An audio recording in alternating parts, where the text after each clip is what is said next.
Guys, আগে ভিডিওটা দেখেন, তারপর কিছু কথা বলবো, শুনে দেন।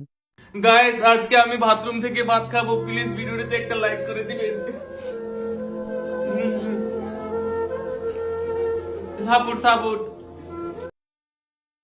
গাইস, আপনাদের আমি একটা কথা বলতে চাই। হ্যাঁ, ও রোস্ট করতে যাইয়া ও নিজেই তো এই কাজটা করলো।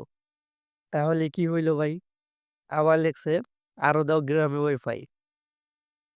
বুঝলাম ও ও কোন জায়গায় থাকে ভাই? হ্যাঁ, ও নিজেই তো থাকে বাড়া বাসায়। হয়তো বাড়া বাসা থাকে, নইলে আবার একজন দেখলাম লেখছে ও গ্রামে থাকে। আর কি বলবো, তুই গ্রাম নিয়ে তো করস, তুই নিজেই তো থাকিস গ্রামে। গ্রামের লোক এ ধরনের কাজ করে না ভাই। হ্যাঁ, সবচেয়ে বড় কথা হলো তোর এখন ভিউ নাই। হ্যাঁ, তাই গ্রাম নিয়ে টল করে তুই ভিউ কামাই করতেছস। আর গ্রামের মানুষ এ ধরনের কাজ করে না।